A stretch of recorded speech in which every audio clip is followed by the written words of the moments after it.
আসসালামু আলাইকুম ওয়া রাহমাতুল্লাহি ওয়া বারাকাতুহু। আলহামদুলিল্লাহি ওয়া কাফা ওয়া সালামুন আলা ইবাদিহিল্লাযীনা ইসতাফা, আম্মা বা'দ। সম্মানিত দর্শক শ্রোতা ভাই বোনেরা, আমি আজ আপনাদের সামনে যে বিষয়ে আলোচনা করব সেই বিষয়টি হলো, যে ব্যক্তি বেশি বেশি আল্লাহ তাআলাকে সিজদা করবে তিনি তাকে ক্ষমা করবেন, তার মর্যাদা বৃদ্ধি করে দিবেন। তার মানে হলো, একজন মুমিন বান্দার যে সকল আমলের দ্বারা আল্লাহ সুবহানাহু ওয়া তাআলা বান্দার গুনাহসমূহকে মুছে দেন, ক্ষমা করে দেন, মিটিয়ে দেন, সে সমস্ত আমল সমূহের একটি আমল হলো বেশি বেশি করে নফল সালাত আদায় করা। এরপরে হযরতে সাওবান রাদিয়াল্লাহু তাআলা একটি হাদিস আছে, তিনি বলছেন, রাসূলুল্লাহ সাল্লাল্লাহু আলাইহি ওয়াসাল্লাম বলেছেন, আলাইকা বিকাসরাতিস সুজুদি লিল্লাহ, তুমি তো বেশি আল্লাহকে বেশি বেশি করে সিজদা দাও, অর্থাৎ আল্লাহ বেশি বেশি করে সিজদা দাও মানে বেশি করে নফল সালাত আদায় করো। ফাইন্নাকা লা তাসজুদু লিল্লাহি সিজদাতান ইল্লা রাফাআকা আল্লাহু বিহা দারাজা ওয়া হাত্তা আনকা বিহা খাতিআহ। কেননা তুমি যখনই আল্লাহকে সিজদা করবে, আল্লাহ তোমার মর্যাদা বৃদ্ধি করবেন এবং তোমার গুনাহসমূহ ক্ষমা করে দিবেন, মিটিয়ে দিবেন। সম্মানিত ভাইরা, তাহলে বোঝা গেল যে আমি আর আপনি, আমরা যদি অবসর সময় ফরজ সালাত আদায়ের সাথে সাথে যদি অধিক পরিমাণে নফল সালাত আদায় করি, নফল নামাজ আদায় করি, তাহলে আল্লাহ সুবহানাহু ওয়া তাআলা আমাদের মর্যাদা যেমন বৃদ্ধি করবেন, তেমনিভাবে আমাদের গুনাহগুলোকে মোচন করে দিবেন। অপর এক হাদিসে আছে, হযরত রাসূলুল্লাহ সাল্লাল্লাহু আলাইহি ওয়াসাল্লাম বলেছেন, মা মিন আবদিন ইয়াসজুদু লিল্লাহি সিজদাতান, যে কোনো বান্দা আল্লাহর জন্য সিজদা করবে, ইল্লা কাতাবাল্লাহু লাহু বিহা হাসানাহ, তবে আল্লাহ সুবহানাহু ওয়া তাআলা তার এই সিজদার কারণে তার আমলনামা আল্লাহ পাক নেকি লিখবেন। ওয়া মাহা আনহু বিহা সাইয়্যা, এবং ওই সিজদার কারণে তার আমলনামাতে গুনাহগুলো মিটিয়ে দিবেন। ওয়া রাফা'a লাহু বিহা দারাজা, এবং তার মর্যাদা আল্লাহ সুবহানাহু ওয়া তাআলা সিজদার কারণে আল্লাহ তার মর্যাদা বৃদ্ধি করে দিবেন।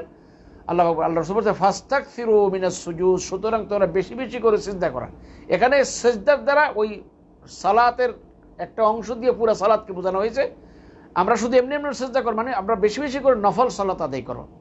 তাহলে ফরজ সালাত আদায়ের সাথে সাথে বেশি বেশি নফল সালাত যারা আদায় করবে, তাদের একে তো আল্লাহ সুবহানাহু ওয়া তাআলা গুনাহ মাফ করবেন, তার মর্যাদা বৃদ্ধি করবেন, তারপরে তার কেন বলতেছে তার আমলনামায় নেকি লেখা হবে। সেই জন্য ভাইরা, এটা আমাদের একটা সুবর্ণ সুযোগ। যেহেতু আমরা এই দুনিয়ায় যা কামাই করে যাবো এটাই আমাদের শেষ, এরপরে আমাদের আর কোনো কামাইয়ের কোনো সুযোগ থাকবে না।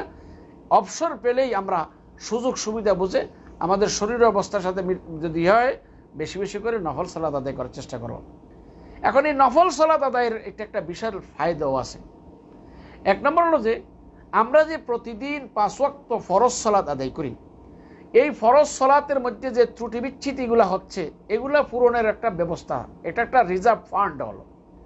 অর্থাৎ আমরা প্রতিদিন 5 ওয়াক্ত ফরজ সালাত আদায় করতেছি, তার সাথে সাথে কিছু নফল সুন্নত আছে। আরও যদি আমরা বেশি নফল পড়ি, তাহলে ফরজের ঘাটতি পূরণের জন্য একটা এক্সট্রা একটা আমাদের জন্য একটা পুঁজি হলো। তার মানে হলো, হযরত রাসূলুল্লাহ সাল্লাল্লাহু আলাইহি ওয়াসাল্লাম ইরশাদ করেন, কিয়ামতের দিন বান্দার আমল সমূহের মধ্যে সর্বপ্রথম ফরজ সালাতের হিসাব নেওয়া হবে। যদি ফরজ সালাতের হিসাব সঠিক হয়, তাহলে সে সফল হয়ে যাবে, সে উত্তীর্ণ হবে। আর যদি ফরজ সালাতের হিসাব যদি সঠিক না হয়, তাহলে সে নাকাম হয়ে যাবে এবং ক্ষতিগ্রস্ত হবে। তাহলে বোঝা গেল। এবং তারপর যদি আল্লাহ রাসূল বলেছেন, যদি তার ফরজের মধ্যে কোনো ঘাটতি হয়, আল্লাহ সুবহানাহু ওয়া তাআলা ফেরেশতাদেরকে বলেন, উনজুরু হাল লি আবদি মিন তাতাওয়ুইন, আমার বান্দার আমলনামা দেখো তো এর মধ্যে কোনো নফল সালাত আছে কি, যদি থাকে ওই নফলটা দিয়ে ফরজের ঘাটতি পূরণ করা হবে। প্রিয় ভাইয়েরা, আমরা যারা এখানে, আপনারা যারা শুনতেছেন, কথাগুলো শুনবেন, সকলকে বলছি যে আপনি কি একবার বুকে হাত দিয়ে কথা বলতে পারবেন যে আমরা এমনভাবে সালাত আদায় করতে যে 100% হয়ে যাচ্ছে? আমাদের সালাতের ভিতরে যে কত ঘাটতি রয়েছে, এটা কোনো বলে শেষ করার মতো না। যেহেতু আমাদের সালাতে প্রতিদিনই ঘাটতি রয়েছে, এই ঘাটতি পূরণের জন্য এক্সট্রা যদি কোনো রিজার্ভ ফান্ড আমাদের না থাকে, রিজার্ভ ফান্ড যদি না থাকে, রিজার্ভ ফান্ড আমাদের না থাকলে বিপদের দিনে আমরা কোত্থেকে আনবো, কোত্থেকে আমার এই বাঁচার উপায় বের করব। সেজন্য ভাইরা, এই সুন্নতগুলা, নফলগুলা যত বেশি পড়বেন, তত আপনার জন্য একে তো ফরজের ঘাটতি পূরণে সহায়ক হবে, অপরদিকে এই সুন্নত নফলগুলো যত বেশি পড়বেন তত আপনার মর্যাদা বাড়তে থাকবে, আপনার নেকি বেশি হবে, গুনাহ তত মুছে যাবে। তাছাড়া এই নফল সালাত যত বেশি আদায় করবেন তত আপনি আল্লাহর প্রিয় বান্দায় পরিণত হতে যাবেন।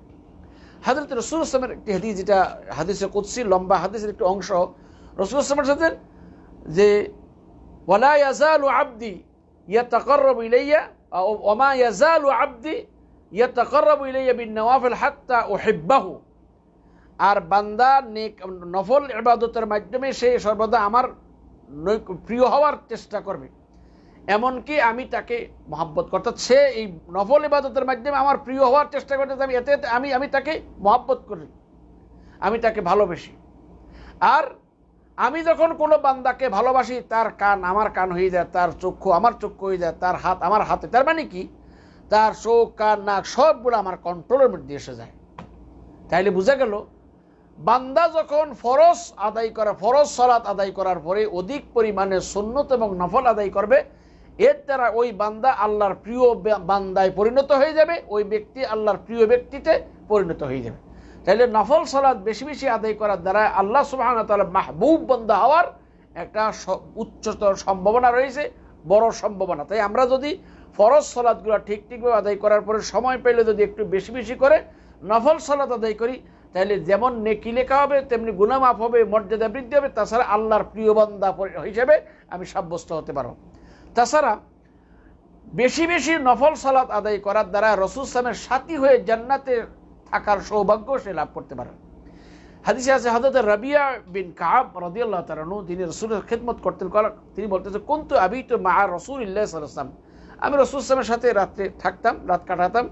মানে কখনো কখনো যেটা হয়তো সফরে গেলে, বাকি নিজের ঘরে থাকলে তো তিনি ফ্যামিলির কাছে থাকতেন, বাহিরে যখন কোথাও থাকতেন বা কোনো একা ফ্যামিলির থেকে আলাদা থাকতেন, তখন হয়তো এটা হয়েছে। বলছে ফাআতাইতুহু বিওযুইহি ওয়া হাজাতি, আমি রাসূল সাল্লাল্লাহু আলাইহি ওয়াসাল্লামের ওযুর পানি এবং তার ওই ইস্তেনজার পানিটার সব কিছুর ব্যবস্থা করে দিলাম। তারপর রাসূল সাল্লাল্লাহু আলাইহি ওয়াসাল্লাম বললেন, ফাকাল আলী সাল, আমাকে বলছে তুমি কিছু সাওয়ার থাকলে চাও। ফাকুলতু আসআলু মুরাফাকাতাকা ফিল জান্নাহ, হে রাসূল, আমি জান্নাতে আপনার সাথী হয়ে থাকতে চাই। ক্বালা আওয়া গায়রা যালিক, রাসূল সাল্লাল্লাহু আলাইহি ওয়াসাল্লাম, এটা ছাড়া আরো কিছু আছে? কুলতু হুয়া যাক, এটাই আমার চাওয়া, আর কিছু চাওয়া না, আমি জান্নাতে আপনার কাছে সাথী হয়ে থাকতে চাই। ক্বালা ফাআইন্নি আলা নাফসিকা বিকাসরাতিস সুজুদ, তুমি অধিক পরিমাণে আল্লাহকে সিজদা দিয়ে আমাকে সাহায্য করো। তার মানে হলো, তুমি যত বেশি বেশি করে আল্লাহকে সিজদা দিবে, যত বেশি বেশি ফরজ সালাতের পরে যত বেশি বেশি নফল সালাত আদায় করবে, তত তোমাকে আমার সাথে রাখার সুযোগ হবে, অতএব তুমি আমার সাথে থাকার সুবর্ণ সুযোগ পাবে। সেজন্য ভাইরা আমার, বন্ধুরা আমার, আমরা যারা রাসূলুল্লাহ সাল্লাল্লাহু আলাইহি ওয়াসাল্লামকে দুনিয়ায় দেখি নাই, দেখার অনেক তামান্না আমাদের মনে আছে, কিন্তু দেখতে পারিনি। তাই চিরস্থায়ী বাড়িতে আমরা যদি রসুলের নিকটবর্তী স্থানে থাকতে চাই, রসুলের প্রতিবেশী হয়ে থাকতে চাই, সবসময় রসুলকে দেখতে চাই, তাহলে আমাদের যে সকল কাজসমূহ করা লাগবে তার অন্যতম একটি কাজ হলো ফরজ সালাত আদায়ের পরে বেশি বেশি করে নফল সালাত আদায় করা।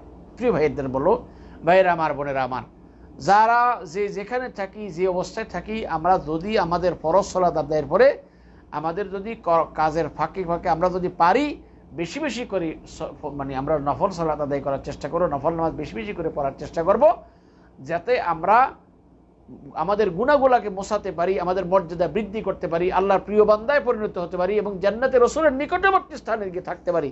আল্লাহ তাআলা আমাদের সকলকে এই তৌফিক দান করেন। এই বলে আমি আজকের এই দার্স এখানে শেষ করলাম। ওয়া আখিরু দাওয়ানা আনিল হামদুলিল্লাহি রাব্বিল আলামিন। আসসালামু আলাইকুম ওয়া রাহমাতুল্লাহি ওয়া বারাকাতুহু।